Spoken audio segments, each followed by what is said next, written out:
Like a garden snail leaves a trail behind, a story snail leaves a tail behind. Share our stories and you may find you can tell a story too. Well, hello everyone, and welcome to another Snail Tales Assembly. Now here in the UK, as we get to the end of January and go into February, it's a very special week for us storytellers. It's called National Storytelling Week, and that gives us a really good opportunity to tell loads of stories. But it's also a time when we can think about, well, why would we listen to stories? Why do we listen to stories? Is it just to have fun? Or is there something more to it? Well, in the story that I'm going to share with you today, you'll get to find out one of the reasons why it's really important to listen to stories. This is the story of two girls, one of them called Dirty Hands, and the other one called Soft Hands. Now, Dirty Hands and Soft Hands were both orphans. That means they didn't have a mum or dad of their own. That's why they lived in an orphanage, along with lots of other children who didn't have mums or dads of their own.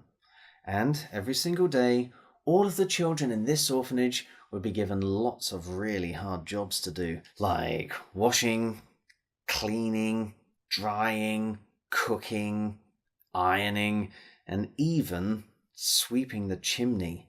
It was really hard work. But Soft Hands didn't do any of it. That's why her hands were so soft. How did Soft Hands manage to get out of all of those jobs? Well, simple really. She got Dirty Hands to do it for her. Dirty Hands didn't mind. She was quite a nice girl, really.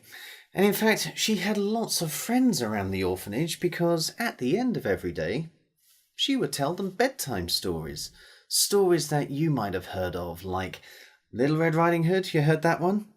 Or Goldilocks and the Three Bears, you heard that one? All of the children loved listening to her stories at the end of every day. All except Soft Hands. Well now, pretty much every single day at the orphanage was exactly the same, except for the day when this story began. You see, at the beginning of that day, Dirty Hands had been asked to go and get some water from the well at the end of the garden. But when Dirty Hands got to the well, she found that some mice must have been nibbling at the rope in the middle of the night, because the rope had snapped, and the bucket was floating on the water a little bit further down. Dirty Hands peered down at the bucket, wondering how she was going to be able to get to it, when suddenly she lost balance and was falling down into the well and went into the water with a big splash. In fact, she hit the water so hard that her whole body went under the water and began to get sucked through an underwater tunnel. She was struggling to breathe and she had no idea how long she was under there when she burst up through a fountain and landed softly in some thick grass. She looked all around her. She was in a field, in the middle of nowhere. All she could see were trees at the edge of the field. She noticed that one of those trees was an apple tree, and she thought maybe if she ran over and got something to eat, that would help her to warm up, and then she'd be ready for the journey back to the orphanage, wherever that was. She jogged over to that apple tree. But the apples were just a little bit too high for her to reach. She jumped and jumped and jumped until the apple tree said, "Oh, I'm so glad you're here." Well, Dirty Hands nearly jumped out of her skin. 'Cause I don't know about you, but Dirty Hands had never heard an apple tree talk before. And the apple tree told her, "Well, my branches are really, really heavy, and it would be so helpful if you could take some of the apples off from me." But Dirty Hands explained, "I've been trying, but your branches are too high." "Oh, you don't have to worry about that. Just give me a good old shake, and then the apples will fall down onto your head." That sounds like it's going to be rather painful, don't you think? Would you be brave enough to shake an apple tree so that all of the apples would fall down onto your head? Well, Dirty Hands, she was brave, and she was going to give it a go. And you can, if you're brave enough to try it with her. Put your hands against the apple tree and shake the apple tree, just like that. And then down came all of the apples, donk, donk, donk, donk, right on her head. But not only did Dirty Hands now have apples that she could eat, but the tree also said, "Oh, I can breathe again. You are such a kind young lady. In fact, you have been so kind to me that I would like to do something nice for you. If you follow the direction that your shadow is pointing in, you will come to a cottage, and in that cottage you will find an old lady who will give you everything you deserve." "Well, thank you very much," said Dirty Hands. So, taking with her one of the apples to munch on the way, she looked at the direction her shadow was pointing in and followed that line. She kept on going across the field through the trees until she came to a cottage. So over she went and knocked on the door of the cottage, which was opened by an old lady. A very old lady. She was so old that her hair was white and some parts of her head were bald. Her skin was so thin that it was stretched back over her face, so much that you could see all of her teeth, some of which were so yellow they were turning brown, others had holes in. And the old lady said to her, "Oh, hello, dearie.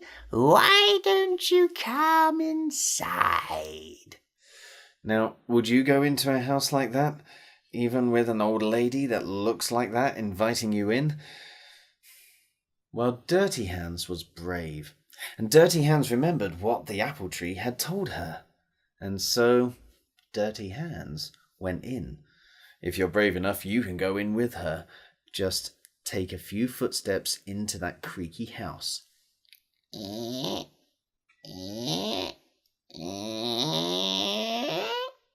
And when she was in, the old lady said, "So, my dear, I expect you want to find the quickest way home. Well, I will tell you the quickest way home, but only if you are happy to do a few chores for me, like some washing and some cooking and some cleaning and some drying and some ironing and maybe sweeping my chimney." Well, that sounded like a fairly good deal to Dirty Hands. After all, if you want to get something, you usually have to work hard, don't you? So she set to work doing all of the chores around that old lady's house. And at the end, she went and saw the old lady and said, "Now can you help me to get all the way back home?" Well, when the old lady heard that, she said to Dirty Hands, "Very well, dear. You have been such a good girl looking after my house. You've done all of the chores so very well. But there is one room you haven't been in yet." The old lady waved her hand towards a door that was a very bright red colour. Now, red usually means danger, doesn't it?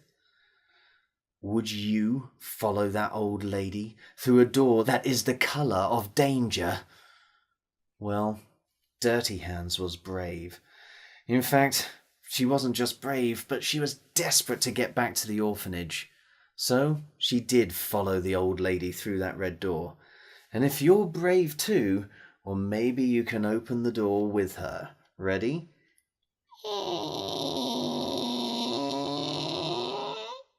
The room inside was pitch black, so dark that Dirty Hands had no idea what was inside the room. Suddenly, she was surrounded by a golden light. So many coins and so many jewels were all around her. And she just heard the old lady's voice, seeming to be in the distance now, saying, "All of this is yours, my dear.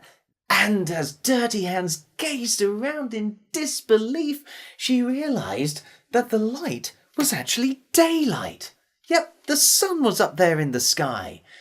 And all of these coins and all of these jewels, they were all around her in the garden of the orphanage. She was standing right next to the well and surrounded by towers of gold coins and jewels. Well, of course, all of her friends from the orphanage came out of the house to welcome her back, give her great big hugs and cheers, and express their delight and amazement at all the wondrous riches she had brought back with her. How had she managed to just appear in the garden with all of these?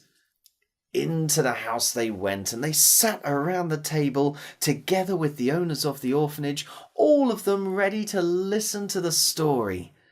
All except for Soft Hands. Remember, Soft Hands didn't really like listening to the stories that Dirty Hands told. What she did like, though, was seeing all of those towers of gold, all of those jewels. And off she went into the garden, looking at all of the gold and all of the jewels that were shining in her eyes so brightly she couldn't really see where she was going. She tripped and she fell down into the well. She went falling down until she landed in the water, so fast that she went under the water and began to get sucked through an underwater tunnel. Then she burst up through a fountain and landed softly on some thick grass. She was in the middle of that field in the middle of nowhere. "Don't worry, young lady.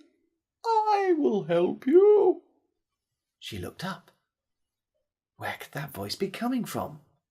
It seemed to be coming from the direction of that apple tree. Soft Hands ran over to the apple tree, calling out, "Hello, hello, hello!"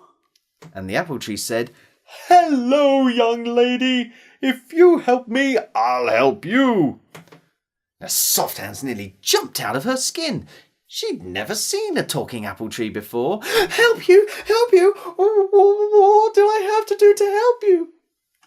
"All I need you to do, young lady, is give me a shake so that all of these apples fall down and make my branches a lot lighter." But Soft Hands looked up and said, I can't do that, because if I shake you, then the apples will fall and land on my head, and, well, can't you see I'm already in such a state as it is? Look, if you can talk, I bet you can probably shake too, so why don't you do it yourself?" When the apple tree heard that, he thought for a moment and said, "All right, well, thank you for your advice, young lady. Because you have given me such useful advice, I would like to give you something in return. If you follow the direction your shadow is pointing in, it will take you to a cottage, and there you will find an old lady who will give you everything you deserve." So off went Soft Hands, following the direction of her shadow right away across the field, all the way through the trees, until she came to that cottage. And when she got there, she went up and she knocked on the door. And the door was opened by that old lady with the grey hair, the bald patches, the thin skin, the yellow teeth that were brown with holes in. And Soft Hands got so scared that she gave a 3-second scream. "Ah!" And then off she ran into the distance, so fast that she didn't really look where she was going. She came to a hill and kept on running all the way down that hill. And it was a very long hill. So long, in fact, that she's probably still running today. Such a shame that Soft Hands didn't like listening to Dirty Hands' stories, isn't it? Because if she'd even listened to just that last one story that Dirty Hands could have told her, she would have known that, actually, she should have helped the apple tree. And she would have known that the old lady wasn't really that scary. And she would have known that, if she helped the old lady, she could really have been as rich as a princess. And so there you go. I hope that story has shown you just one of the reasons why it's a good idea to listen to stories. You never know when those stories might be helpful for you. And you can find stories all over the place to listen to, from your teachers, from your friends, from your grown-ups at home.